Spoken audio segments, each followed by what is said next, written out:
Hey everyone, welcome back to Ben Robinson Guitars. Today we're going to do something a little different today. I want to talk about design intent. And what I mean by design intent is what does it take to design a guitar and get that guitar to function in just top condition. And it's a million details is what it boils down to. So what I thought I would do is just take one of my guitar designs and just run through some of these details that you're never going to know as a player even existed. But all of these, there's none that is less or more important than the others. I think all of these, you have to have every single one of these nailed to have a top guitar. So the example today is going to be the semi-hollow body. This is a complicated guitar. There's just a lot to it. It's big. It's multiple pieces. It's a set neck. It's a 4-degree angle on the neck. It's a tilted back headstock. There's a lot to this guitar. So let's just talk about some of the very specific details. And the first thing is everything on here really is serving a purpose. Even these F-holes right here, they are serving a purpose. Because routing the electronics, the pots and the output jack, all of that is being fitted in through this hole once the guitar is assembled and the finish and everything has been applied. That's one of the last things. So this has to be large enough to get those controls in. So there is a size here that you need to be worried about. If you've ever fished controls in a semi-hollow or a hollow body guitar, you know exactly what I'm talking about. It's a right royal pain. But something as simple as the diameter of this hole, as you can get your finger in, sometimes that's just the little detail there that makes the job easier to do. One of the other things I want to talk about, and this is almost secret sauce stuff here. The tone of this guitar is just absolutely monstrous. It resonates. It's just got a huge voice, and it just drives harder than what your standard solid body guitar would. And there's reasons for that. Here's one of them. Look at this F-hole right here. And if you look at the thickness right here, that's 150 thousandths thick. Now, I didn't start there. I started with 200 thousandths thick, and the guitar was just a little heavier than what I wanted. And then it was can I get away with 150? Most acoustics are thinner than that. Yes, we're gonna narrow that down. And so I landed at 150. I don't intend to go any thinner than that. This right now, it's a great recipe. But that wall thickness right there is 150 thousandths. What I want you to do is look at the wall thickness right here at this output jack. Right there, that wall thickness, that's also 150 thousandths. But now look at the difference. Look at the height difference. 150 thousandths thick here, 150 thousandths thick here, and yet you've got this big sloped profile right there. How in the world is that possible? You do it on the back side because this surface right here is perfectly parallel with this surface here. So if you see the profile there, you see how this is sliding up? Look at the profile here. It's thin and it's sliding down. So these surfaces, this one and this one, they're parallel to each other. And with that, there's no thin spots, there's no thick spots. It's just going to allow this side to just vibrate freely. There's no thick spot that's going to try to dampen any kind of vibration. Now, it would have been easier. I'll just be honest. It would have been easier just to cut a big hole in here and just keep everything flat and just have a cavity. Easier to do, but it's not going to compete tone-wise with what this guitar here does. So, small thing, huge difference. Let's flip over to the back side, and really, let's talk about this ring right here. All right, we're going to talk about that. That's the glue ring. I've been kind of all over the map with the thickness there, and right now it's 3/8. I landed. I think a good thickness right here is going to be 3/8 of an inch.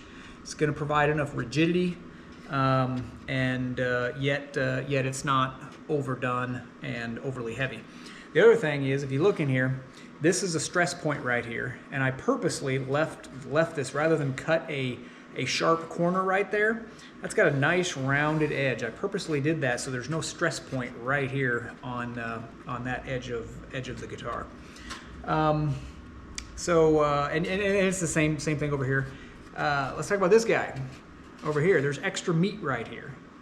There's extra meat in this surface because your jack is going to be, or your strap is going to be drilled in right here. So you want a little extra meat there to keep that point strong. Rather than just a little 3/8 thick piece, you've got something that's probably 1.25 inches maybe. A lot more meat there. It's gonna provide better service. And the other thing, and this side over here is the same. There's more meat right here, and the reason for that is because I'm chamfering. I'm beveling this edge to provide that really nice handhold there.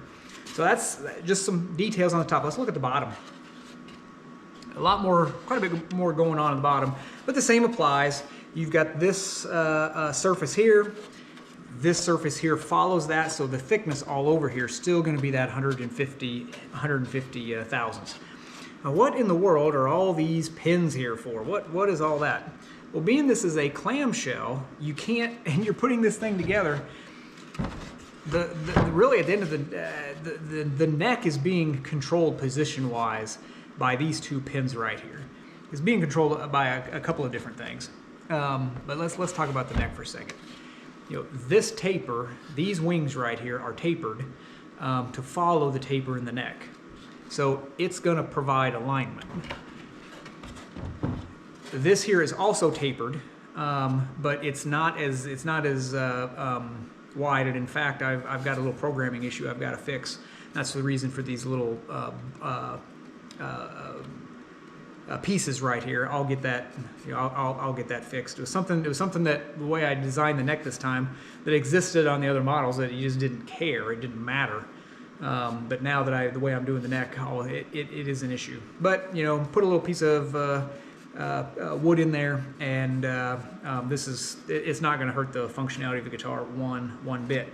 But these two dots right here, or these pins right here, are going to help me. How far does this neck ride in this pocket right here, right? How far? And it's that far. I'm going to slide this neck in, and when it hits those pins like that, that's the stopping point. But that's on the bottom. That's on the bottom piece. Now on the top piece, your top piece is really your scale length is controlled by your bridge right here, and this is going to slide in there. This is going to slide in there like that, and obviously I can move it in and out. Now wait a second. I mean, that totally adjusts your scale length. How do I know where to stop? Well, it's based on those two. I just jammed them together there. It's based on the depth of these two pins right here. And so something as simple as a little 1/4-inch dowel serves a absolutely monstrous purpose.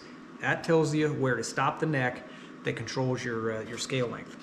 The other thing is these two pins right here. Again, this is a clamshell, and it's accuracy. You have to be supremely accurate when these two halves go together, because this piece is telling where the neck stops. This piece here is controlling your scale length. So these have to be joined together very, very precisely, and that's what these two larger dowel pins are for, as well as these two little guys. So again, we look at the top, right? So I've got two here, and I've got two pins here. So when I take this and I clamshell these together, they're going to be aligned on those four pieces, those four joints, and you can just, if you can sneak in there and you can see how those are going to join together. Now, I'm not gonna mash them together. I'll wait until the glue is on there. But again, those dowels are serving a distinct purpose. One other thing, and then we'll be done. So these pins here, actually, is it? Yeah, it's this one. So this pin here is serving, excuse me, it's really serving dual duty. Number one, alignment, but number two, think about this. this little wing right here, there's material there, but that's a weak point. Not nearly as strong as this over here. You've just got so much material relieved. That right there is a weak point. Well, does anybody ever do this and get change the pitch of their strings by pushing on the neck? Well, we all do, right? So this here is a weak spot. Now it's going to be glued, right? There's going to be a full glued surface on there. But when I join it with that pin, in addition to the glue, right where it is, that's going to really strengthen that weak spot. And it's going to make this guitar just not have any issues whatsoever. And small little detail, very big impact. All right, one last thing for design intent that I want to talk about before we end this video, and it's grain orientation. Now, obviously this body looks different, and really all I did is I put some aged wood accelerator on here to just really take the edge off that really white color. But you don't just slap pieces of wood together. There are things that you can do the way that the grain is oriented that can really affect the look of this guitar. And I'm just going to demonstrate it. So I'm going to wipe on some mineral spirits here. And you can already kind of see some of it's on there. And I'm not sure how well this is going to show up on the camera. And I'm hoping it shows, because I mean there's just things that you do on purpose. So in here I oriented the piece of wood such that there's a lighter strip, or the more of the, it's poplar, so more of the green color is right through here, and you're getting a little bit of a yellow hue here. And then you've got what right here in the center is the white wood, and then you're getting more of that green wood over there. I can easily see this in my position. I'm hoping you can see that this is a different color, common color, and then this color over here matches here. So it's a quasi book match kind of look. It's not, but it's mimicking that. And again, that's just, you look at your piece of wood that you have and you orient it so that it accentuates things. Now the other thing is, and we're going to show this on the edge here. The other thing is on the edge. We're going to take a look at the edge. And you can look right there. Hopefully you can see how those grain lines are coming together. They're not separating. And again, that's also done on a distinct purpose. So think of it this way. This material here was flat sawn. And it's just the most economical way of cutting lumber. And that's what this body is. So we're all familiar with the growth rings. Growth rings are going in the tree, going this way. You know, you got the curve. Now to get that particular look there, on this top half of the clamshell, I oriented the board so that the growth rings were this way. Then on the bottom, the back half, I oriented the grain so that the rings were going this way. Now you do that because as you put these boards together, wood moves. I don't care what it is.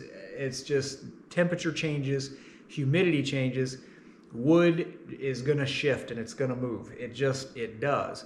But there are things that we can do to minimize that. So if I build my top piece with the rings going this way, and it has a natural tendency of moving, and then I build the bottom with the rings going this way, that grain orientation is going to have a tendency of canceling each other out. Versus if I went this way and I went this way, you know, that has a possibility of doubling the move. But if it's going this way and this way, has the opportunity to cancel each other out. So again, small little details that make a huge difference in the way that the guitar goes. So you can, as this mineral spirits is drying, you can really kind of see it now. You've got it's darker here in the middle, and it's going to be lighter here on the edges. And again, that was done on purpose. So as far as what I'm going to do to finish this, I didn't want the white wood look. I want this to be a darker, rich color, and so I put the accelerator on there to age the wood. And I've been all over on colors, so I've got my little storyboard here, and hopefully you can see this color a little better. And I don't really care for these bottom two. These are more gray. I've got a little bit of a blue hint to it, more of a gray look. And this is a darker gray color, and then we have more of a black cherry. And there's just a little bit of varnish on here to give it a little bit of a sheen. And again, this piece of wood had the same accelerator. You can see these stripes. It was the same accelerator. I think honestly what I'm going to do is probably go with this color here. If all goes well, I'll stain it today and I'll stare at it for a little while, and I'll either do this one or this one. But I'm pretty sure it's going to be this this black cherry color. So anyway, everybody, design intent, it's where the magic happens. If you like this content, like, subscribe, leave comments. I love when you guys leave comments. I reply to them, and a really good way of engaging with the community. Catch you guys again soon.